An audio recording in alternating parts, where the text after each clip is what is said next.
Hello everyone, welcome back to my YouTube channel. इस channel पे हमने स्टार्ट की थी DBB TGT नेचुरल साइंस की केमिस्ट्री सीरीज़, जिसमें ऑलरेडी हम केमिस्ट्री का सिलेबस कंप्लीट कर चुके हैं और अब हमने स्टार्ट कर रखी है DBB TGT नेचुरल साइंस की PYQ सीरीज़, जिसमें ऑलरेडी हम जो 2018 में पेपर हुआ था उसे सॉल्व कर चुके हैं, जिसकी प्लेलिस्ट का लिंक आपको डिस्क्रिप्शन बॉक्स में मिल जाएगा। और इसके साथ हमने स्टार्ट किए हैं वो क्वेश्चन पेपर जो DBB PYQ 2021 में आए थे।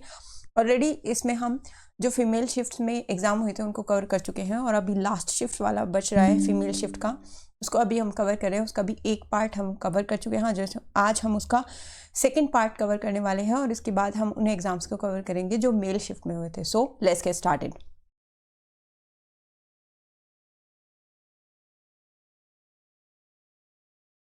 देखो यहाँ पर फर्स्ट क्वेश्चन है, match the following indicators with the color that they will exhibit in basic solution। यहाँ पर इंडिकेटर दिया है और उसके बाद यहाँ पर आपको कलर इन बेसिक मीडियम दिया है। इसमें फर्स्ट लिटमस के साथ yellow, phenolphthalein blue, methyl orange pink. आपको करेक्ट मैच करना है। आपको ये बताना है इसमें से जो इंडिकेटर्स है उनका बेसिक सॉल्यूशन में कलर कैसा होता है। देखो यहाँ पर सबसे पहले दिया है लिटमस। तो देखो जो लिटमस होता है वो पर्पल कलर का एक पेपर होता है और इसमें क्या होता है, ये लाइकेन नाम के एक प्लांट से निकाला जाता है और ये एक नेचुरल इंडिकेटर है, ये भी आपको याद रखना है। ये क्या है, एसिड के अंदर जो लिटमस पेपर है वो ब्लू लिटमस रेड हो जाता है। तो एक चीज़ आपको ये याद रखनी है कि ये जो लिटमस पेपर है दो कलर का होता है, एक ब्लू और एक रेड। तो एसिड के अंदर जो ब्लू वाला लिटमस पेपर है वो किस में चेंज हो जाता है, रेड में।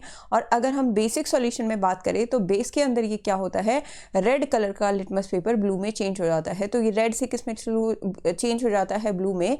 तो अल्टीमेटली जो कलर हमें मिलता है वो कौन सा कलर मिलता है, ब्लू। बेसिक सॉल्यूशन में कैसा कलर मिलता है, ब्लू लिटमस का। इसका मतलब फर्स्ट का ऑप्शन कौन सा आएगा, बी। अब यहाँ से देखते हैं फर्स्ट का बी। देखो एक तो इसमें है यहाँ पर और एक यहाँ पर दिया हुआ है, इसका मतलब ऑप्शन ए रॉन्ग हो जाता है और ऑप्शन सी भी यहाँ पर रॉन्ग हो जाता है। उसके बाद आते हैं हम सेकंड हमें दिया है फिनॉल पैथिलीन, जो एक फिनॉल पैथिलीन एक सिंथेटिक इंडिकेटर है, यानी ये एक लेबोरेटरी में प्रिपेयर किया जाता है। तो ये एक तरीके का सिंथेटिक इंडिकेटर होता है और एसिड में इसका कोई कलर चेंज नहीं होता है, यानी एसिड में नो चेंज। अगर हम इसकी बात करें तो एसिडिक सॉल्यूशन में इसका कलर चेंज नहीं होता है, बट ये बेसिक में पिंक कलर देता है। तो अगर हम इसको बेसिक सॉल्यूशन में डालेंगे तो किस कलर का कैसा कलर देगा, ये पिंक कलर देगा। तो सेकंड का कौन सा हो जाता है, पिंक, यानी इसका आंसर आता है सी। तो यहाँ से देखते हैं, देखो सेकंड का यहाँ ए दिया और यहाँ क्या दिया है, सी। तो ऑटोमेटिकली हमारा जो ऑप्शन है वो डी करेक्ट हो जाता है, यानी फर्स्ट का बी और सेकंड का सी। थर्ड एक बार देख लेते हैं। देखो मिथाइल ऑरेंज, तो मिथाइल ऑरेंज जो है उसका जो कलर है ये आपको याद रखना है, मिथाइल ऑरेंज। मिथाइल ऑरेंज का एसिडिक सॉल्यूशन में जो कलर है वो होता है रेड। तो ये अभी आपको याद रखना है कि इसका एसिड में सॉल्यूशन कैसा होता है, रेड। बट अगर हम बेसिक सॉल्यूशन में बात करें तो ये बेसिक सॉल्यूशन में येलो कलर देता है और यहाँ में बेसिक सॉल्यूशन की बात की है तो येलो कौन सा ऑप्शन है, ए। तो यहाँ पर हमारा ऑप्शन कौन सा करेक्ट होता है, डी। तो ये थोड़ा सा याद रखना कौन सा इंडिकेटर कैसा कलर देता है, ठीक है।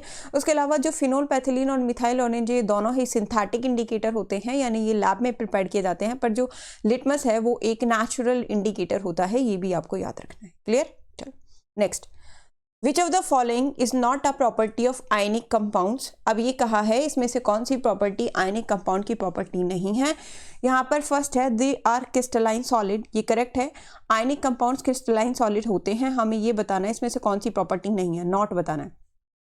This compound conduct electricity in their molten state and in aqua solution, ये भी करेक्ट है। और ये चीज़ आप याद भी रखना कि जो आयनिक कंपाउंड्स होते हैं वो सॉलिड स्टेट में इलेक्ट्रिसिटी कंडक्ट नहीं करते, यानी अगर आयनिक कंपाउंड सॉलिड स्टेट में होते हैं they do not conduct electricity. यानी अगर मैं बात करूं NaCl की, तो अगर NaCl सॉलिड स्टेट में होगा तो ये इलेक्ट्रिसिटी कंडक्ट नहीं करेगा। बट अगर हम LaCl को मोल्टन स्टेट में ले आएँ या फिर उसका एक्वा सॉल्यूशन बना लें, यानी NaCl लिक्विड और NaCl एक्वस, इलेक्ट्रिसिटी कंडक्ट करेंगे। इसमें क्या होता है, जब हम इसे मोल्टन या एक्वा सॉल्यूशन में लाते हैं तो आयंस जो है वो मूव करने के लिए फ्री होते हैं, इसीलिए वो मोल्टन स्टेट और एक्वा सॉल्यूशन में इलेक्ट्रिसिटी कंडक्ट करते हैं, बट सॉलिड में नहीं करते हैं। तो ऑप्शन बी भी यहाँ पर करेक्ट हो जाता है। नेक्स्ट है these compounds are generally soluble in water but are insoluble in organic solvent such as ether, alcohol, carbon tetrachloride etcetera. ये प्रॉपर्टी भी करेक्ट है। देखो जो वाटर होता है वो होता है H2O और वाटर हम ऐसे ब्रेकआउट कर सकते हैं पॉजिटिव और OH नेगेटिव। जिसके ऊपर भी हम इस तरीके से पॉजिटिव और नेगेटिव चार्ज दे सकते हैं, उसे कहते हैं पोलर। तो वाटर पोलर नेचर का होता है। सिमिलरली अगर मैं आयनिक कंपाउंड में एक एग्जांपल ले लूँ NaCl, NaCl को भी हम ऐसे लिख सकते हैं Na पॉजिटिव और Cl नेगेटिव। इसका मतलब NaCl कैसे नेचर का होता है, पोलर। और जो सॉल्युबिलिटी है उसका फिनोमिना इस बात पे डिपेंड करता है, लाइक डिजॉल्व्स लाइक। अब इसका क्या मीनिंग है लाइक डिजॉल्व्स लाइक का? इसका मतलब ये है अगर कोई पोलर कंपाउंड है तो वो अपने अंदर पोलर मॉलिक्यूल को डिसॉल्व कर लेगा, यानी जो पोलर है वो पोलर को अपने अंदर डिसॉल्व कर लेगा इजीली। इसका मतलब ये जो आयनिक कंपाउंड्स होते हैं वाटर में सॉल्युबल होते हैं क्योंकि इनका कैसा नेचर होता है, पोलर। वहीं अगर हम ऑर्गेनिक सॉल्वेंट की बात करें तो वो नॉन पोलर नेचर के होते हैं, तो नॉन पोलर को ही डिसॉल्व करेगा। इसका मतलब आयनिक कंपाउंड्स जो पोलर होते हैं तो वो ऑर्गेनिक सॉल्वेंट में सॉल्युबल नहीं होते हैं। तो हमारी थर्ड प्रॉपर्टी भी करेक्ट हो जाती है। डी आता है the melting point and boiling point of these compounds are lower than those of covalent compounds. अब ये यहाँ पर गलत है और हम यही बताना था इसमें से कौन सी प्रॉपर्टी आयनिक कंपाउंड की नहीं है, तो डी नहीं है। तो यहाँ पे कौन सा ऑप्शन करेक्ट हो जाता है, डी। देखो जो आयनिक कंपाउंड्स होते हैं उनके अंदर इस तरीके से आयन बन जाते हैं, और जब इस तरीके से आयन बनते हैं यानी ये मेटल का है जिसके ऊपर पॉजिटिव चार्ज होता है वो कौन सा होता है, केटायन, और जिसके ऊपर नेगेटिव चार्ज आया नॉन मेटल से वो क्या होता है, एनायन। केटायन और एनायन के बीच यहाँ पर एक फोर्स सेटअप हो जाता है, और वो फोर्स जो केटायन और एनायन के बीच सेटअप होता है उसे कहते हैं इलेक्ट्रोस्टैटिक फोर्स ऑफ अट्रैक्शन। तो ये क्या होता है, ये होता है electrostatic force of attraction, right. तो ये चीज़ आपको यहाँ पर याद रखनी है कि यहाँ जो आयनिक कंपाउंड्स हैं उनके बीच कौन सा फोर्स ऑफ अट्रैक्शन सेटअप होता है, इलेक्ट्रोस्टैटिक फोर्स ऑफ अट्रैक्शन। वहीं अगर हम कोवलेंट कंपाउंड्स की बात करें तो जनरली उनमें वंडरवॉल फोर्सेज होते हैं, वंडरवॉल, और वंडरवॉल फोर्सेज बहुत ही ज़्यादा वीक होते हैं। अब वंडरवॉल फोर्सेज क्या होते हैं, वीक। अब ये एक तरीके का क्या है, वीक फोर्स, ये होते हैं वीक फोर्स, ठीक है। पर जो आयनिक कंपाउंड्स हैं उनके अंदर कैसा फोर्स है, इलेक्ट्रोस्टैटिक, जो बहुत ही ज़्यादा स्ट्रॉन्ग फोर्स होता है, स्ट्रॉन्ग। अगर ये स्ट्रॉन्ग है तो इसका मतलब इनका मेल्टिंग और बॉइलिंग पॉइंट बहुत ही ज़्यादा हाई होगा। तो आयनिक कंपाउंड्स का मेल्टिंग और बॉइलिंग पॉइंट कोवेलेंट कंपाउंड से बहुत ही ज़्यादा हाई होता है। तो ये जो प्रॉपर्टी है ये यहाँ गलत दे रखी है, यानी मेल्टिंग और बॉइलिंग पॉइंट आयनिक कंपाउंड्स का हायर होता है, किससे, कोवेलेंट कंपाउंड से। और यहाँ क्या दे रखा है, लोअर। इसका मतलब ये प्रॉपर्टी रॉन्ग है और हमें यही बताना था कौन सी प्रॉपर्टी नहीं है, तो option D is correct. Next, which of the following is an example of combination reaction. तो यहाँ कुछ रिएक्शंस दे रखे हैं और हमें ये बताना है इसमें से कौन सी कॉम्बिनेशन रिएक्शन है। देखो कॉम्बिनेशन क्या होता है, आपको इतना तो पता है, इस साइड पे क्या होते हैं रिएक्टेंट और इस साइड पे क्या होते हैं प्रोडक्ट। अगर आपसे ये पूछा है कॉम्बिनेशन कौन सा है तो आप प्रोडक्ट साइड को चेक करेंगे। अगर प्रोडक्ट साइड पर सिर्फ एक ही प्रोडक्ट दिया हुआ है, यानी अगर प्रोडक्ट 1 है तो वो कौन सी रिएक्शन होती है, कॉम्बिनेशन। रिएक्टेंट कितने भी हो सकते हैं बट प्रोडक्ट हमेशा क्या होगा, 1, यानी कुछ इस तरीके की रिएक्शन, प्रोडक्ट हमेशा 1 होना चाहिए, वो कौन सी रिएक्शन होती है, कॉम्बिनेशन। और अगर रिएक्टेंट 1 होता है, प्रोडक्ट कितने भी हो सकते हैं, तो वो हमारी कौन सी रिएक्शन होती है, डिकम्पोजिशन। ये डिकम्पोजिशन और ये कौन सी होती है, कॉम्बिनेशन। तो पहले तो आप ये चेक कर लो, यहाँ पर प्रोडक्ट साइड पर एक कंपाउंड कहाँ दे रखा है, देखो यहाँ कितना है 1, यहाँ प्रोडक्ट साइड पर कितना 1 और 2 2, यहाँ 2, यहाँ भी 2। इसका मतलब कॉम्बिनेशन का एग्जाम्पल कौन सा होगा, ऑप्शन ए इज करेक्ट, ये कॉम्बिनेशन का एग्जाम्पल है। अगर मैं यहाँ पर बात करूँ, देखो बी की, CaCO3 CaOCO2, यहाँ पर रिएक्टेंट एक है बट प्रोडक्ट एक से ज़्यादा, इसका मतलब ये कौन सी रिएक्शन है, डिकम्पोजिशन। तो अगर मैं बात करूँ बी की, तो बी कौन सी रिएक्शन हो जाएगी, डिकम्पोजिशन। आप इतना याद रखना कि अगर प्रोडक्ट एक होता है, प्रोडक्ट में एक ही स्पीशीज़ है, इसका मतलब वो क्या है, कॉम्बिनेशन। रिएक्टेंट में एक स्पीशीज़ है तो वो क्या है, डिकम्पोजिशन। अगर यहाँ देखें तो देखो ये है Fe, ये है CuSO4। अगर हम प्रोडक्ट साइड पर देखेंगे तो Fe ने Cu को डिस्प्लेस कर दिया और खुद उसकी जगह पर आ गया, इसका मतलब इस तरह की रिएक्शन होती है डिस्प्लेसमेंट। तो जो हमारी C है वो कौन सी रिएक्शन है, डिस्प्लेसमेंट, राइट। ऐसे ही अगर मैं D की बात करूँ तो देखो यहाँ पर Fe और यहाँ पर क्या है Al। अब Al आ गया Fe की जगह और यहाँ से Fe एलिमिनेट हो गया, इसका मतलब ये भी कैसी रिएक्शन है, डिस्प्लेसमेंट। उसके अलावा D को एक बार और देख लो, डी में और भी चीज़ें हैं जो आपको याद रख सकते हैं। ये रिएक्शन हमारी डी वाली। अब ये डिस्प्लेसमेंट रिएक्शन तो है ही, साथ में ये रेडॉक्स रिएक्शन भी है, क्योंकि अगर ध्यान से देखेंगे देखो यहाँ Fe के साथ क्या है, ऑक्सीजन, और यहाँ Fe के साथ ऑक्सीजन हट गई, इसका मतलब Fe पर क्या हो रहा है, रिडक्शन। तो ये क्या हो रहा है, रिडक्शन। Al इसके साथ ऑक्सीजन नहीं है बट यहाँ ऑक्सीजन ऐड हो गई, तो यहाँ क्या हो गया, ऑक्सीडेशन। और वो रिएक्शन जिसमें ऑक्सीडेशन और रिडक्शन एक साथ होता है, ऐसी रिएक्शंस को क्या कहते हैं, रेडॉक्स रिएक्शन। तो ये एक रेडॉक्स रिएक्शन भी है, ठीक है, जिसमें Fe के ऊपर क्या हो रहा है, रिडक्शन, और Al के ऊपर क्या हो रहा है, ऑक्सीडेशन, और जिसके ऊपर ऑक्सीडेशन होता है वो रिड्यूसिंग एजेंट होता है। इसका मतलब यहाँ पर एल्यूमिनियम एक रिड्यूसिंग एजेंट है, तो यहाँ पर एल्यूमिनियम किसका काम कर रहा है, एक रिड्यूसिंग एजेंट का, और जिसके ऊपर रिडक्शन होता है वो एक ऑक्सीडाइजिंग एजेंट होता है। इसका मतलब जो Fe2O3 है वो किसका काम कर रहा है, ऑक्सीडाइजिंग एजेंट का, राइट। ये भी आप याद रख सकते हैं क्योंकि ये क्वेश्चन आ जाते हैं कौन रिड्यूसिंग एजेंट है, कौन ऑक्सीडाइजिंग एजेंट है। उसके अलावा आप ये भी याद रख सकते हैं ऐसी रिएक्शंस जिसके अंदर aluminium as a reducing agent use होता है वो थर्माइट रिएक्शंस होती हैं। तो जिनके अंदर aluminium as a reducing agent use होता है वो कौन सी रिएक्शंस होती हैं, थर्माइट रिएक्शन होती हैं, राइट। तो ये भी आप याद रख सकते हैं। वैसे कॉम्बिनेशन पूछा था, कॉम्बिनेशन में सिर्फ आपको इतना ही चेक करना है, प्रोडक्ट साइड पर अगर एक है स्पीशीज तो वो क्या होती है, कॉम्बिनेशन रिएक्शन। यहाँ पर ऑप्शन ए करेक्ट हो जाता है। Next, consider the reaction Cu plus I2, तो CuI2 बन रहा है। Which of the following statement is correct. Statement 1 है, in the reaction a copper atom loses 2 electrons to become a cupric ion. Statement 2, in the reaction iodide atom gains 2 electrons to become an iodide ion. Choose the correct code. Only 1, only 2, both 1 and 2 and neither 1 nor 2. देखो एक बार reaction ये check कर लेते हैं। यहाँ पर है Cu plus I2 से क्या बन रहा है, यहाँ पर CuI2। देखो इस रिएक्शन में बेसिकली क्या हो रहा है, जो कॉपर है वो 2 इलेक्ट्रॉन लूज करता है, ये ठीक है। यहाँ पर जो कॉपर है उसने क्या किया है, 2 इलेक्ट्रॉन्स को लूज किया है, और जब ये 2 इलेक्ट्रॉन लूज करेगा तो यहाँ पर Cu2 पॉजिटिव बनेगा। इसको क्या कहेंगे, क्यूप्रिक आयन। ये करेक्ट है। तो स्टेटमेंट 1 यहाँ पर हमारा करेक्ट होता है, ये करेक्ट है। बट अगर हम स्टेटमेंट 2 की बात करें तो जो I2 है वो 2 इलेक्ट्रॉन गेन नहीं करता है। यहाँ पर 2 आयोडीन है, ठीक है, 2 आयोडीन ऐसे हो गए, यहाँ पर 2I। एक आयोडीन एक ही इलेक्ट्रॉन को गेन करता है इस तरीके से। तो यहाँ पर एक आयोडीन ने 1 इलेक्ट्रॉन गेन किया है, तो 2 आयोडीन ने 2 इलेक्ट्रॉन गेन किए हैं। एक आयोडीन एटम तो एक ही इलेक्ट्रॉन गेन करता है, ये गलत स्टेटमेंट है। एक आयोडीन एटम कभी भी 2 इलेक्ट्रॉन गेन नहीं करता है, एक ही गेन करेगा। फिर 2 आयोडाइड हैं तो 2 आयोडाइड एटम 2 इलेक्ट्रॉन को गेन करेंगे, राइट। तो यहाँ पर कौन सा स्टेटमेंट करेक्ट होता है, ओनली 1 इज करेक्ट। थोड़ा सा ध्यान देना, यहाँ पर एक एटम की बात की जा रही है, तो एक एटम तो एक ही इलेक्ट्रॉन को गेन करेगा, राइट। उसके अलावा थोड़ा सा यहाँ देखो, कॉपर भी कब, एक कॉपर को हम क्यूप्रस भी बोलते हैं और एक क्यूप्रिक, तो आपको थोड़ा याद रखना है। देखो कॉपर की 2 वैलेंसी होती है, Cu+1 और एक होती है +2। अगर Cu+1 फॉर्म में आता है तो उसे कहते हैं क्यूप्रस। यानी हमेशा अगर इस तरह से एक या एक से ज़्यादा वैलेंसी है किसी की, तो जो लोअर वैलेंसी है उसके लिए पीछे OUS लगाना है। लोअर के लिए क्या लगाना है, OUS, और जो हायर वैलेंसी है उसके लिए IC लगाना है, तो ये क्या होगा, क्यूप्रिक। जैसे फॉर एग्जाम्पल Fe की भी 2 वैलेंसी होती है, Fe+2, और ये कौन सी होती है, Fe+3। तो जो लोअर वैलेंसी है उसके लिए क्या लगाना है, OUS, तो ये क्या बन जाती है, फेरस। जो लोअर वैलेंसी होती है उसके लिए OUS लगाते हैं, और जो हायर वैलेंसी होती है उसके लिए IC लगाते हैं, तो क्या बन जाता है, फेरिक। तो जो लोअर वैलेंसी है उसके लिए OUS लगाना है तो ये हो गया फेरस, और हायर वैलेंसी के लिए IC लगाना है, ये हो गया फेरिक। ऐसे यहाँ पर लोअर वैलेंसी के लिए OUS, तो ये क्यूप्रस, और ये क्या हो गया, क्यूप्रिक, ठीक है। ये चीज़ आपको याद रखनी है। नेक्स्ट है, which of the following is the most ductile metal. Options are gold, silver, mercury और कैडमियम। देखो डक्टाइल का मतलब होता है स्ट्रेच करके थिन वायर्स में कन्वर्ट कर लेना। कोई भी मेटल जिसे हम स्ट्रेच करके थिन वायर्स में कन्वर्ट कर सकते हैं उसे क्या कहते हैं, डक्टाइल।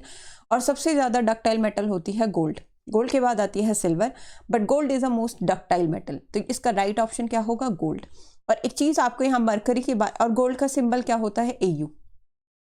एक चीज़ आपको मरकरी के बारे में भी याद रखनी है, मरकरी एक ऐसी मेटल है जो लिक्विड होती है रूम टेम्परेचर पर। Mercury is the only metal which is liquid at room temperature. ये चीज़ भी आपको याद रख के चलनी है, क्लियर। चलो नेक्स्ट, दो metals have high melting point but which of the following metals have very low melting point. Option A gallium, option B molybdenum, option C tungsten and option D rhenium. यहाँ कहा है कि वैसे तो metals का जो melting point है वो बहुत ही ज़्यादा हाई होता है, पर इनमें से कौन सी ऐसी मेटल है जिसका जो मेल्टिंग पॉइंट है वो बहुत ही ज़्यादा लो है, तो उसका आंसर आएगा गैलियम। गैलियम का मेल्टिंग पॉइंट बहुत ही लो होता है, गैलियम का सिंबल Ga होता है। तो आपको याद रखनी है 2 मेटल, गैलियम और सीजियम। गैलियम और सीजियम 2 ऐसी मेटल हैं जिनका मेल्टिंग पॉइंट बहुत ही ज़्यादा लो होता है। गैलियम का सिंबल Ga होता है और सीजियम का सिंबल Cs होता है। इनका मेल्टिंग पॉइंट इतना ज़्यादा लो होता है कि जैसे ही इन्हें हम अपनी हथेली पर रखते हैं तो ये मेल्ट कर जाती हैं। They melt when we keep them on our palm.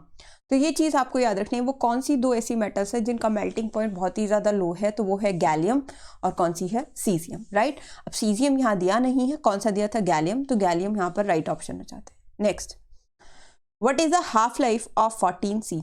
देखो 14 है कार्बन का एटॉमिक मास और ये C है यहाँ पर कार्बन, इसका हाफ लाइफ पूछा है। ऑप्शन है 5120 years, 5500 years, 5730 years and 6100 years. तो देखो 14C यहाँ पर दिया हुआ है, वैसे जो हमारा नेचुरल अबंडेंस वाला आइसोटोप होता है वो होता है 12C। तो कार्बन का एटॉमिक मास कितना होता है, वैसे मास नंबर 12 और यहाँ कितना दिया है 14, एटॉमिक नंबर तो इसका भी 6 और इसका भी 6। अगर एटम्स जिनका एटॉमिक नंबर सेम हो बट मास नंबर डिफरेंट हो, उन्हें क्या कहते हैं, आइसोटोप। इसका मतलब ये क्या है, कार्बन का एक आइसोटोप है, ठीक है।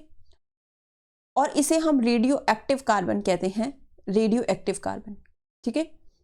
14C को याद रखना, क्या कहते हैं इसे, रेडियो एक्टिव कार्बन।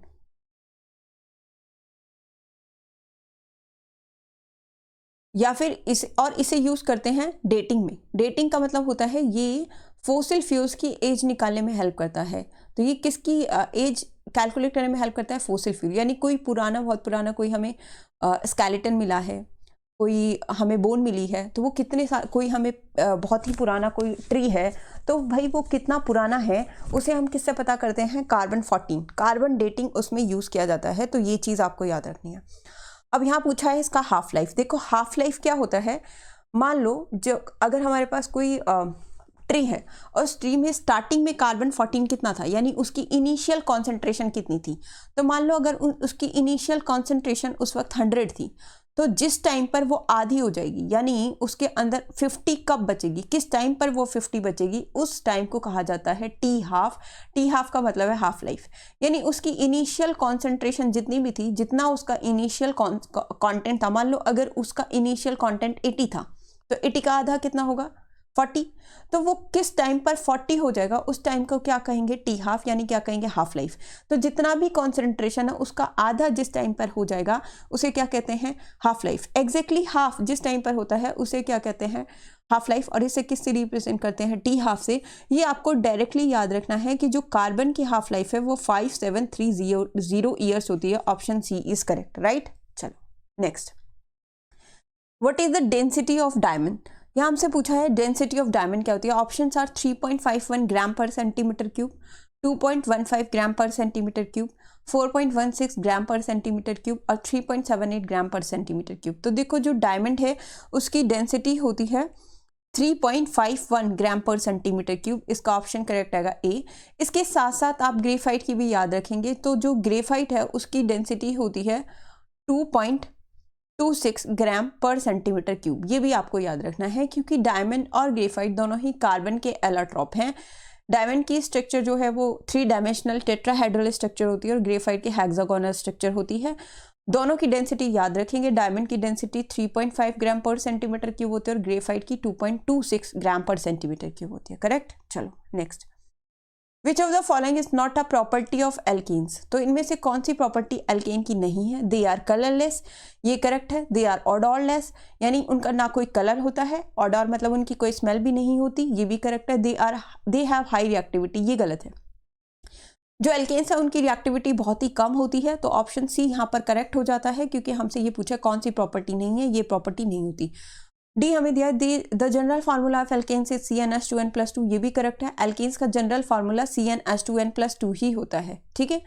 अब देखो एक चीज़ यहाँ याद रखो, जो एल्केन्स होते हैं इनकी रिएक्टिविटी बहुत ही कम होती है, बहुत कम रिएक्टिविटी होती है इनकी, जल्दी रिएक्ट नहीं करते हैं ये, तो इनकी जो रिएक्टिविटी है क्या होती है, लो रिएक्टिविटी। इसीलिए एल्केन्स को पैराफिन्स कहते हैं, पैराफिन्स। पैराफिन्स का मतलब होता है लो रिएक्टिविटी, तो पैरा का मतलब होता है लिटिल और फीन्स का मतलब क्या है, रिएक्टिविटी। तो जिनकी रिएक्टिविटी बहुत ही कम होती है उन्हें क्या कहते हैं, पैराफिन्स। पैराफिन्स मतलब लो रिएक्टिविटी, तो इनकी रिएक्टिविटी बहुत ही कम होती है, इसीलिए ये किसी से जल्दी रिएक्ट नहीं करते हैं, तो यहाँ पर क्या सी ऑप्शन करेक्ट हो जाता है। और जनरल फार्मूला आपको याद रखना है, एल्केन्स का CnH2n+2 होता है। ऐसे ही हमारे पास एल्कीन्स होते हैं, एल्कीन्स का जो जनरल फार्मूला है वो CnH2n होता है, और जो एल्काइंस होते हैं उनका जनरल फार्मूला, एल्काइंस का जनरल फार्मूला CnH2n-2 होता है। ये चीज आपको याद रख के चलिए, क्लियर। चलो next, consider the following reaction C6H12O6, यहाँ 2CS3CH2OH और 2CO2 बन रहा है। Which of the following is the catalyst in this reaction? Option A HCl, option B low pressure, option C yeast, option D sub zero temperature.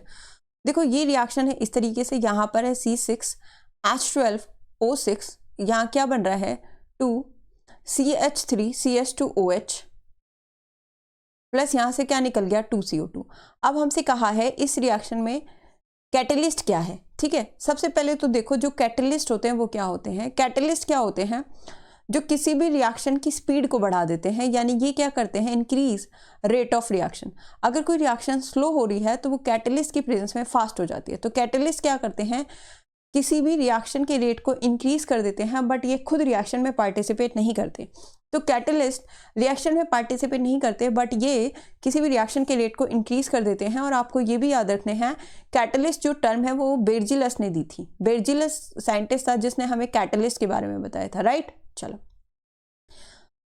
अब यहाँ कहा है कि यहाँ हम कौन सा कैटलिस्ट यूज करेंगे कि रिएक्शन फास्ट हो जाएगी। पहले तो देखो ये जो रिएक्शन है ये क्या है, ग्लूकोज, और ग्लूकोज किस में चेंज हो रहा है, इथेनॉल और CO2 में। तो किस कैटलिस्ट की प्रेजेंस में होता है? वैसे तो देखो इसका जो कैटलिस्ट यहाँ यूज होता है वो जाइमेज होता है। ये भी आ सकता है कि ग्लूकोज को इथेनॉल में कौन कन्वर्ट करता है, जाइमेज, पर जाइमेज यहाँ पर नहीं दिया है। जाइमेज एक यीस्ट का ही टाइप होता है। तो यहाँ पर कौन सा ऑप्शन करेक्ट हो जाता है, option C is correct, yeast, right. और अगर डायरेक्ट नाम दिया हो तो आपको याद रखना है क्या नाम है, जाइमेज।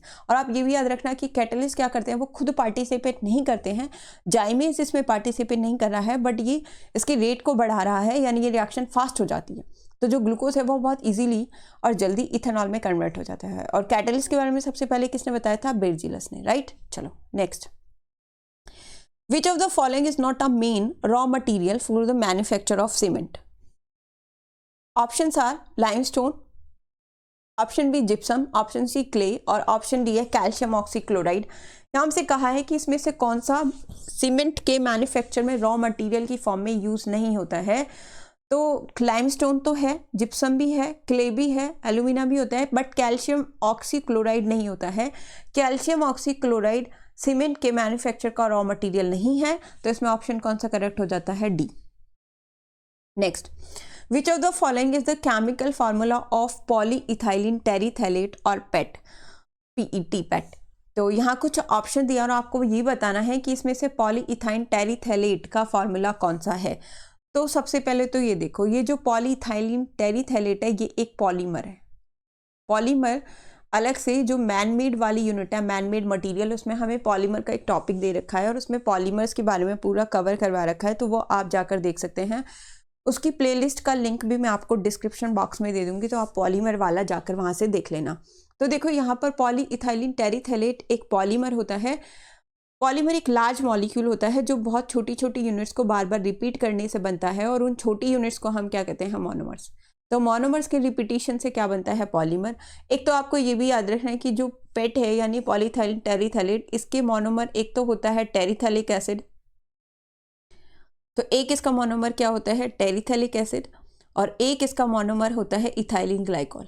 तो इसके दो मोनोमर होते हैं, एक टेरिथैलिक एसिड और एक होता है इसका मोनोमर क्या, इथाइलिन ग्लाइकॉल। उन दोनों के कंडेंसेशन से ये बनता है। अब कंडेंसेशन का मतलब है जब इन दोनों की रिएक्शन कराएंगे तो कोई छोटा मॉलिक्यूल वहाँ से निकलेगा, जैसे H2O या NH3, इस तरीके का कोई मॉलिक्यूल निकलेगा। जब ऐसे कोई छोटा मॉलिक्यूल एलिमिनेट होता है तो उस रिएक्शन को हम कहते हैं कंडेंसेशन। तो इन दोनों का कंडेंसेशन पॉलीमराइजेशन करेंगे तो पेट बनेगा, ठीक है। जैसे मैं आपको ये रिएक्शन बता देती हूँ कैसे होती है। तो जो हमारा इथाइलिन ग्लाइकॉल है, देखो उसका फॉर्मूला होता है CH2OH, इधर मैंने लगाया ऐसे, और यहाँ पर भी है CH2OH, ठीक है। इस तरीके से कनेक्ट होता है। ये क्या है, ये है इथाइलिन ग्लाइकॉल। साथ में यहाँ पर लेते हैं हम टेरिथैलिक एसिड। टेरिथैलिक एसिड क्या होता है, ये है बेंजीन, और बेंजीन की जो दो आमने सामने वाली पोजीशन है जिन्हें पैरा पोजीशंस कहा जाता है। यहाँ पर COOH और इसके सामने एग्जैक्ट यहाँ पर COOH लगा होता है। ये क्या है, ये है टेरिथैलिक एसिड, राइट। अब ये भी n मतलब कितने भी ले सकते हैं, n नंबर यूनिट्स, और ये भी n नंबर यूनिट्स। इन दोनों की जब रिएक्शंस कराते हैं यहाँ पर, तो यहाँ होता है कंडेंसेशन पॉलीमराइजेशन, जहाँ से H2O निकल जाता है, छोटा मॉलिक्यूल। अब वो H2O कैसे निकलता है, OH आपको यहाँ से निकालना है और H आपको यहाँ से निकालना है। निकल गया H2O, जो बचा वो लिख दो। देखो यहाँ से स्टार्ट करी मैं, तो यहाँ क्या बचेगा CH2, फिर यहाँ क्या बचेगा CH2, यहाँ क्या बचा O क्योंकि H तो एलिमिनेट हो गया, फिर यहाँ क्या बचा OC, फिर यहाँ पर इस तरीके से बेंजीन रिंग आ गई। अच्छा अब आगे देखो, ऐसे ही इसके आगे इथाइलिन ग्लाइकॉल की एक यूनिट आएगी तो यहाँ से क्या निकल जाएगा OH, तो यहाँ क्या बचेगा CO, राइट। ऐसे ही यहाँ देखो, यहाँ एक और यूनिट आएगी टैरिथैलिक एसिड की, तो यहाँ से H एलिमिनेट हो जाएगा तो यहाँ क्या बचेगा सिर्फ O, और इस तरीके से ये पूरा कनेक्ट होता हुआ चला जाएगा और इसको हम क्या कहेंगे पेट, PET। तो यही हमारा क्या होगा पेट होगा, PET यानी पॉलीइथाइलिन टेरिथैलेट। अब इसमें आप काउंट कर लो कितने कार्बन है कितने हाइड्रोजन, ये एक यूनिट है, ऐसे कई सारी यूनिट कनेक्ट हो जाएंगी और यही हमारा क्या होगा पेट। या कार्बन काउंट करते हैं, देखो ये जो बेंजीन है इसमें भी हर एक कॉर्नर कार्बन दे रहा है, तो 1 2 3 4 5 6 कार्बन तो ये हो गए, तो 6 कार्बन ये हो गए, फिर ये हो गए 7 8 9 10, तो कार्बन कितने हैं 10, तो यहाँ पर कार्बन हो गए 10। इसके बाद हाइड्रोजन काउंट करते हैं। अब C10 देखो, एक इस वाले ऑप्शन में है और एक इस वाले ऑप्शन में। हाइड्रोजन काउंट करो, देखो यहाँ पर जो पोजीशन, ये जो बेंजीन है ना, तो जहाँ पर कंपाउंड आ गया वो तो ठीक है, यहाँ पर एक ग्रुप लगा हुआ है, यहाँ पर एक ग्रुप लगा हुआ है, पर जहाँ पर ग्रुप लगा हुआ नहीं है वहाँ पर एक H भी काउंट करेंगे, यानी यहाँ पर एक H है, यहाँ पर एक H है, यहाँ पर एक H है और यहाँ पर एक H है, तो 1 2 3 4 1 2 3 4 4 H हो गए, 5 और 6 यानी 5 6 7 8, तो H कितने हैं यहाँ पर 8। ऑक्सीजन काउंट कर लेते हैं, ऑक्सीजन देखो 1 2 3 4, तो ऑक्सीजन कितने हैं 4 और साथ में यहाँ क्या लगा है N, इसका मतलब इसका फॉर्मूला क्या हुआ C10H8O4। तो यहाँ चेक कर लेते हैं C10H8O4 कहाँ है यहाँ पर, तो इसका ऑप्शन कौन सा करेक्ट हो जाता है B, तो ये B option is correct, right. चलो बेंजीन का थोड़ा सा याद रखेंगे। बेंजीन में मैंने ये कहा है कि जो पोजीशन ऑक्यूपाइड है, यानी यहाँ पर COOH है इस तरीके से और यहाँ पर COOH है, तो जिस पोजीशन के ऊपर कोई ग्रुप लगा हुआ नहीं है उसके ऊपर एक H होता है, यानी एक H यहाँ पर, एक H यहाँ पर, एक H यहाँ पर और एक H यहाँ पर है, तो इसके अंदर कितने H है 4। और सपोज अगर यहाँ पर कोई ग्रुप नहीं होता तो फिर यहाँ पर भी H होता और यहाँ पर भी H होता, राइट, और हर एक कॉर्नर पर कार्बन तो है। नेक्स्ट, आई होप आपको ये समझ आया होगा, फिर भी कोई डाउट है तो आप उससे मुझे कमेंट सेक्शन में पूछ सकते हैं। विच of the following is made by reacting phenol and formaldehyde. ये भी देखो पॉलीमर का क्वेश्चन है। जो फिनोल होता है वो होता है बेंजीन के ऊपर OH, तो अगर बेंजीन के ऊपर OH लगा हुआ है इसे हम क्या पढ़ते हैं फिनोल, ये क्या है फिनोल। फॉर्मल्डिहाइड सबको पता है क्या होता है HCHO। अब अगर इन दोनों का कंडेंसेशन कराया जाए, ठीक है, तो ये क्या होता है, यहां से मुझे कुछ इस तरीके के दो प्रोडक्ट मिलते हैं। एक तो यहां मिलेगा CH2OH और एक यहां मिलेगा CH2OH, इस तरीके से दो मिलते हैं ये, ठीक है। ये इसमें क्या हुआ देखो, अगर मैं इसको दिखाऊं तो ये शॉर्ट फॉर्म में इसको ऐसे लिख सकते हैं CH2O, है ना।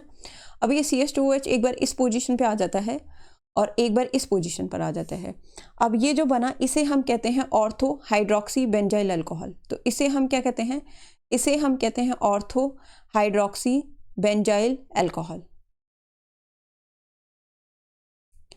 और ये जो है इसे हम क्या कहते हैं, इसे हम कहते हैं पैरा हाइड्रोक्सी बेंजाइल अल्कोहल। तो ये है हमारा para hydroxy benzyl alcohol. Ortho और पैरा का मीनिंग भी मैं आपको एक बार बता देती हूँ। देखो अगर यहाँ पर कोई ग्रुप लगा है, यहाँ पे बता दूँ, अगर बेंजीन है और बेंजीन के ऊपर कोई भी ग्रुप लगा है, मान लो यहाँ पर कोई भी ग्रुप है, इसको मैं X कोई ग्रुप है, उस ग्रुप से जो नेक्स्ट पोजीशन होती है, ये भी नेक्स्ट और ये भी नेक्स्ट है, इस पोजीशन को ऑर्थो बोलते हैं, यानी ये पोजीशन ऑर्थो और ये भी कौन सी ऑर्थो। उससे जो नेक्स्ट वाली पोजीशन होती है वो होती है मेटा और ये भी कौन सी होती है मेटा, और जो ये वाली होती है एकदम ग्रुप के सामने वाली, ये कौन सी पोजीशन होती है पैरा। तो यहाँ पर ऑर्थो पर ग्रुप आया इसलिए इसे ऑर्थो, और यहाँ पैरा पर आया तो इसे पैरा बोलते हैं। अब इसमें क्या होता है, अगर बेंजीन के ऊपर OH खाली OH लगा हुआ है, बेंजीन के ऊपर खाली OH लगा हुआ है तो इसे क्या पढ़ते हैं फिनोल। पर अगर बेंजीन के ऊपर CH2OH लगा हुआ है, यानी बेंजीन के ऊपर क्या लगा हुआ है CH2OH, तो इसे क्या पढ़ते हैं बेंजाइल अल्कोहल। इसे क्या पढ़ते हैं बेंजाइल अल्कोहल, ये याद रखना है। अब इसीलिए इसका नाम क्या हुआ, क्योंकि ऑर्थो पोजीशन पर ये आ गया, तो और इसके ये हो गया ग्रुप, इसके रिस्पेक्टिव में वाली पोजीशन ऑर्थो, तो ऑर्थो पर क्या लगा हुआ है हाइड्रोक्सी और ये क्या हो गया बेंजाइल अल्कोहल। सिमिलरली ये पैरा हाइड्रोक्सी बेंजाइल अल्कोहल। अब अगर सिर्फ हम ऑर्थो हाइड्रोक्सी बेंजाइल को कनेक्ट करेंगे लीनियरली, ये थोड़ा सा याद रखना, अगर सिर्फ ऑर्थो हाइड्रोक्सी बेंजाइल को कनेक्ट करेंगे लीनियरली तो यहाँ से मिलेगा हमें नोवोलैक, एक पॉलीमर मिलेगा जिसका नाम क्या होगा नोवोलैक।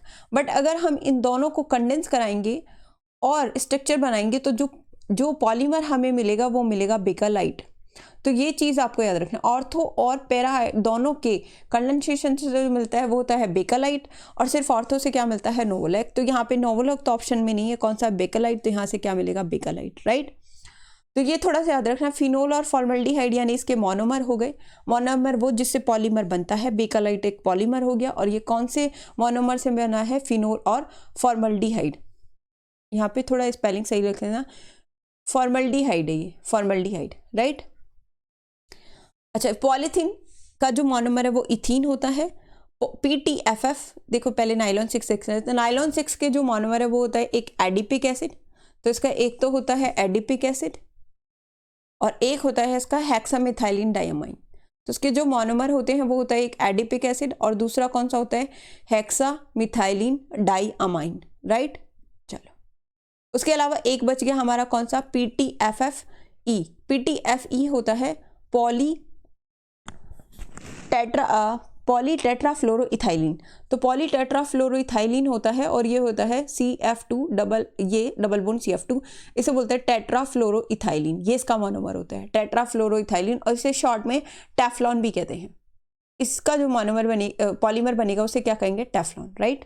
तो यहाँ बेकालाइट पूछा था, इसका याद रखना। Next, biomagnification of which of the following can lead to disturbed calcium metabolism and ultimately thinning of eggshells of birds?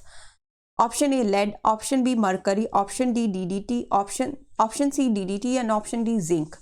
यहाँ पूछा है किस biomagnification of which of the following, किसके बायोमैग्निफिकेशन से जो कैल्शियम मेटाबॉलिज्म है वो डिस्टर्ब हो जाता है और बर्ड्स का एग शेल थिन हो जाता है। देखो, एक तो एग शेल जो होता है ना, एग का जो शेल होता है वो कैल्शियम कार्बोनेट का बना होता है, यानी CaCO3 का।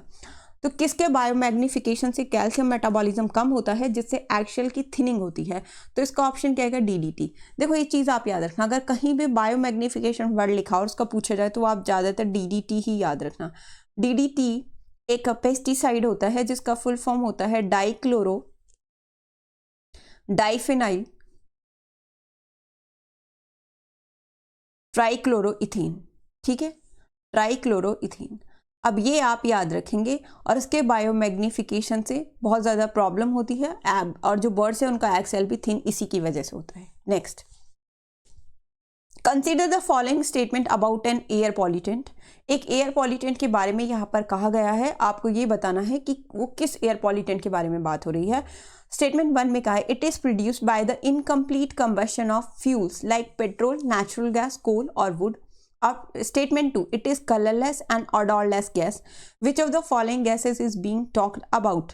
Option A CO, option B CO2, option C SO2 और ऑप्शन D NO2। देखो, अगर यहाँ कंप्लीट कंबशन होता, सबसे पहले ये वर्ड देख लो, कंप्लीट कंबशन से जो गैस बनती है वो होती है CO2। अगर हम कंबशन कराते तो जनरली या तो वहाँ CO बनेगा या CO2 बनेगा। अब कंबशन कंप्लीट हुआ तो क्या होता है, CO2, बट यहाँ क्या दिया है, इनकम्प्लीट कंबशन। तो इनकम्प्लीट कंबशन से जो बनती है वो क्या बनती है, कार्बन मोनोऑक्साइड, यानी यहाँ पर कौन सा करेक्ट ऑप्शन होगा, ऑप्शन A CO। ये कलरलेस भी होती है, odorless भी होती है, बहुत ही ज़्यादा टॉक्सिक होती है क्योंकि ये हेमोग्लोबिन के साथ बाइंड होकर कार्बोक्सी हेमोग्लोबिन बना देती है, जो ऑक्सीजन को कट कर देता है, जिससे सफोकेशन होती है और अल्टीमेटली डेथ हो जाती है। ये थोड़ा सा याद रखना। और NO2 आप याद रखना, कहीं भी रेड हेज वर्ड लिखा होगा, अगर कहीं पर रेड हेज वर्ड यूज लिख है ना, तो वहाँ पर कौन सा ऑप्शन आएगा, NO2। कंप्लीट कंबशन में CO2 आएगा, पंजेंट स्मेलिंग में SO2 आएगा, राइट। चलो next, Which of the following phenomena converts nitrogen into oxides of nitrogen? इसमें से कौन सा फिनोमिना नाइट्रोजन को ऑक्साइड ऑफ नाइट्रोजन में कन्वर्ट करता है? ऑप्शन ए है green house effect, option B lightning, option C snowing और ऑप्शन डी रेनिंग। तो नाइट्रोजन को ऑक्साइड ऑफ नाइट्रोजन में कन्वर्ट करता है लाइटनिंग, तो यहाँ से कौन सा ऑप्शन करेक्ट होता है, B. Next, Which of the following is the process of separation of solid from liquid by allowing the former to settle down and pouring of the latter? तो ऑप्शन ए है filtration, option B decantation, option C titration and option D distillation. इसका right option आएगा decantation. देखो, यहाँ पर कहा है, तो मान लो ये एक कंटेनर है और इसके अंदर ना एक लिक्विड फिल्ड है उस लिक्विड में कुछ यहाँ पे सॉलिड भी प्रेजेंट है। अब इसमें कहा है कि आपको ये सॉलिड और लिक्विड दोनों अलग अलग करने हैं। सॉलिड को सेटल डाउन होने दो और इसको आप निकाल लो। तो कौन सा मेथड होता है? डिकंटेशन। देखो फिल्ट्रेशन भी होता है, बट फिल्ट्रेशन में हम फिल्टर पेपर लगाते हैं और फनल यूज करते हैं। इसमें बिना फिल्टर पेपर लगाए करना है। तो अगर आप बिना फिल्टर पेपर लगाए यूज करते हैं सेटल डाउन होने के बाद, उसे क्या बोलते हैं? डिकंटेशन। बट अगर आप फिल्टर पेपर यूज करके करेंगे तो क्या हो जाएगा? Filtration, right. टाइट्रेशन क्या होता है? टाइट्रेशन में हम दो कंपाउंड लेते हैं जिसमें से एक की कॉन्सेंट्रेशन नॉन होती है और दूसरे की कॉन्सेंट्रेशन अननोन होती है। नॉन वाले की हेल्प से अननोन की कॉन्सेंट्रेशन पता करना, इसी को कहते हैं टाइट्रेशन। डिस्टिलेशन, दो ऐसे मिसिबल लिक्विड्स को अलग करना जिनके बॉइलिंग पॉइंट में डिफरेंस हो, उसे क्या कहते हैं? Distillation, right. चलो next, what is the density of water at 4 degree Celsius? Option A 1 gram पर metre cube, option B 2 gram पर metre cube, option C 3 gram पर मीटर क्यूब और ऑप्शन डी 4 ग्राम पर मीटर क्यूब। तो आप याद रखेंगे कि वाटर की डेंसिटी 4 डिग्री सेल्सियस पर 1 ग्राम पर मीटर क्यूब होती है। तो 4 डिग्री सेल्सियस पर कितनी होती है? 1 ग्राम पर metre cube. Next, Taj Mahal is also a victim of pollution which has led to same to suffer from marble cancer. Which of the following is mainly responsible for this? Option A water pollution, option B acid rain, option C smoke, option D photochemical smoke. तो देखो जो ताजमहल है वो भी pollution का एक victim बन गया है जिसके कारण इसको एक कैंसर हो गया और उसका नाम क्या है? Marble cancer. किसकी वजह से ऐसा होता है? तो ऐसा होता है एसिड रेन की वजह से। तो इसका कौन सा ऑप्शन करेक्ट होता है? B, acid rain. Acid rain में क्या होता है? अगर हम कुछ जैसे फोसिल फ्यूल्स हमने बर्न किया, अब उसके बर्न करने से CO2, SO2 या NO2 इस तरह की गैसेस रिलीज होती हैं और ये गैसेस जो हैं वो एटमॉस्फेयर में जाती हैं। अब ये क्या करती है? एटमॉस्फेयर में जो वाटर वेपर है उसके साथ रिएक्शन कर लेती हैं। अब ये एटमॉस्फेयर में प्रेजेंट वाटर वेपर के साथ जब रिएक्शन करती हैं तो ये एसिड फॉर्म कर लेती हैं, जैसे H2CO3 या H2SO4 या फिर HNO3 इस तरीके का। अब क्या होता है?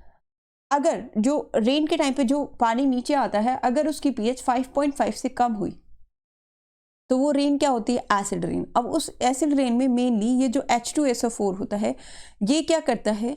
मार्बल के साथ रिएक्शन करता है। मार्बल मतलब कैल्शियम कार्बोनेट, और मार्बल के साथ ये रिएक्शन करके क्या बना लेता है? CaSO4, जिसका कलर कैसा होता है? येलो। ये प्योर वाइट होता है बट इसकी फॉर्मेशन से जो मार्बल है उसका कलर कैसा हो जाता है? येलो। उसी को कहा गया है मार्बल कैंसर। तो ताजमहल में यही वाली रिएक्शन हो रही है, इसीलिए ताजमहल एक विक्टिम बन गया है पॉल्यूशन का। तो उसका कारण क्या है? उसका कारण है एसिड रेन, राइट। चलो next, Which of the following type of coal is a shade of dull black with very little visible plant matter? तो बहुत ज़्यादा डल ब्लैक शेड जिसकी होती है और उसमें प्लांट मैटर बहुत कम होता है, ऐसा कौन सा कोल है? Option R peat, option B lignite, option C sub bituminous and option D anthracite. तो इसका राइट ऑप्शन है सी, सब बिटुमिनस। तो इसका राइट ऑप्शन क्या हो जाता है? सी, सब बिटुमिनस। तो यहाँ पर हमने फीमेल शिफ्ट फोर्स में भी जो क्वेश्चन पेपर हुआ था उसको कवर कर लिया है। तो अब 2021 में जितने भी फीमेल शिफ्ट में एग्जाम हुए थे वो सब हमने कवर कर लिए हैं। नेक्स्ट टर्न पर हम वो वाले एग्जाम्स कवर करेंगे जो मेल शिफ्ट में होते हैं। तो इसके बाद हम 2021 मेल शिफ्ट में हुए एग्जाम्स को कवर करेंगे। आई होप आपको ये वीडियो अच्छा लगा होगा, सेशन पसंद आया होगा। अगर आपको कोई भी डाउट हो तो आप मुझे उसे कमेंट सेक्शन में पूछ सकते हैं। प्लीज़ मेरे चैनल को लाइक करें, शेयर करें, सब्सक्राइब करें। Thank you so much for watching.